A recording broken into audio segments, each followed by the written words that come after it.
friends, it's Gwen and I'm back with another scrapbooking process video. Today's share is episode 6 in the Maggie Holmes Monday series that I am doing. If you haven't seen any of the videos before this one, there is a playlist which I will link above. And this all started when the lovely Sarah Scraps declared to one and all that on Mondays we should stash bust our Maggie Holmes stash. So I have quite a bit of Maggie Holmes in my studio here, so I could be doing these videos for quite a while. Now today I'm going to be working with the carousel collection, of which I do have quite a bit.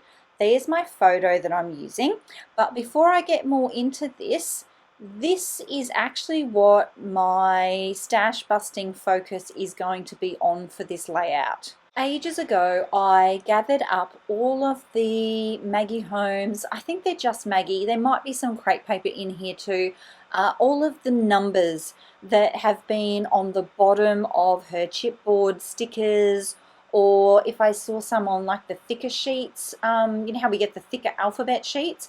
So yeah, I've gathered them all up and they were sitting in that little baggie there, and today was the day that they get used up. So essentially all I've done is pulled out all of the pretty ones. So all of the ones that were either gold, that lovely deep dark pink, the minty green, there were some blue ones, and then the baby pink. And I have arranged them on my background pretty much in color order. So I was kind of thinking along those color blocking styles. I'm sure you've seen the layouts where creatives gather embellishments, like lots of different pieces of embellishment, but all in the same color and group them together. That's kind of the idea I was going for here. Oh yes, and I also wanted to mention, to help the numbers make sense on the layout, I've decided to go with a school photo. So this one is of Katie on the last day of year 6. So I'm also going to include that little die cut piece there, and as you saw before, I just chopped off the number 7. So it's just going to be the numbers through to year 6. And I just thought, you know what, I don't really want it to look like I'm using up the numbers. I want the numbers in the background there to make sense. And the easiest way I thought to do that was to create a school themed layout. So for the design for the page, I essentially positioned my photo first and really just chose a spot on the background that I didn't mind covering up. So I really like the golds in the numbers on the left, and that bright pink's really nice and fun. And I knew that there might be some bolder colors because I was working with the carousel collection.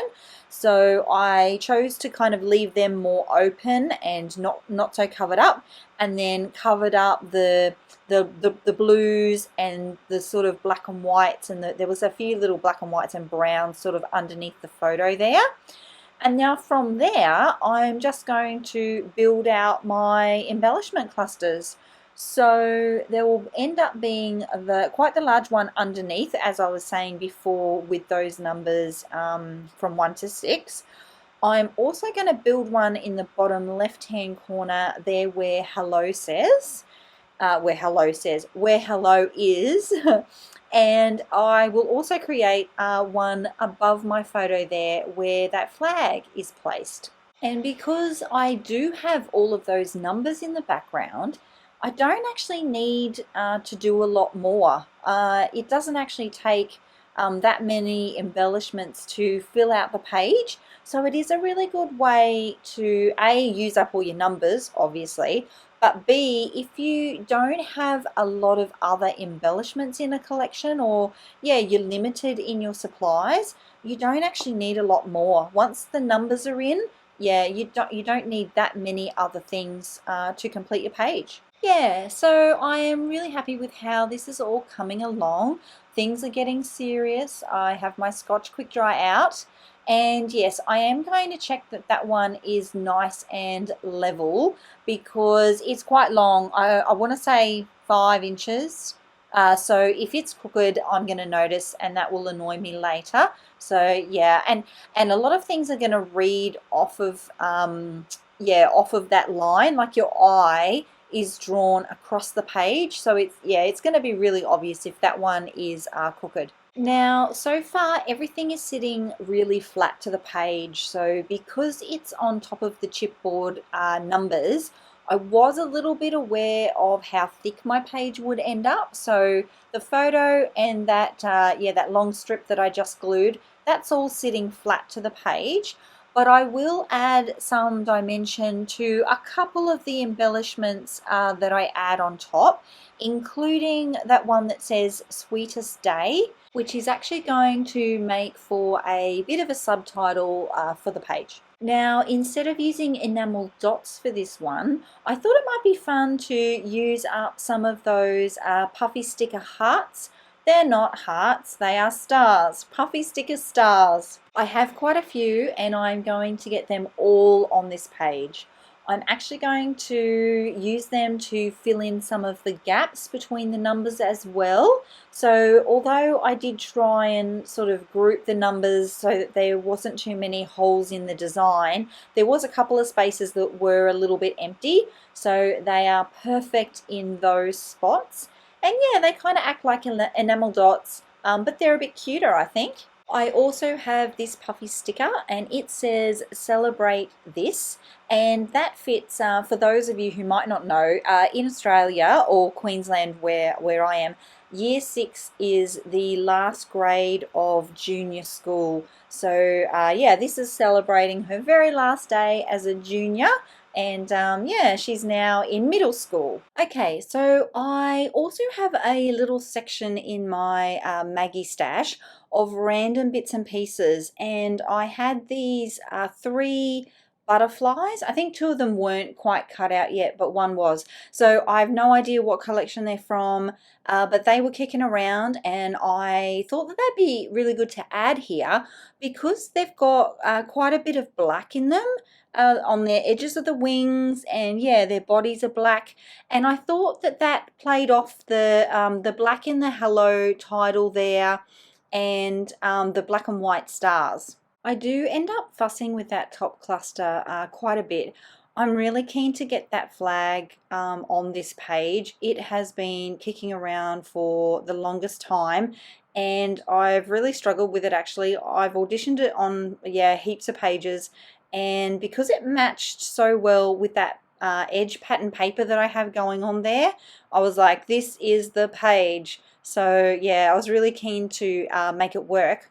But I couldn't get the position quite right because the chipboard numbers that were underneath there were really messing with my ability to place it. So I actually just jimmied them out of there, and this made it a lot easier for me to see exactly where I wanted it. And you'll be very happy to know that it does actually make this page, yeah. Okay, so I am now positioning those butterflies. I did end up popping them up on foam tape 4-dimension as well, even the one that was to the left of the photo there. I just, yeah, it's nice when, I think it's nice when butterflies look like they're kind of flying off the page. So yes, I have given those little ones some dimensional 3D foam tape.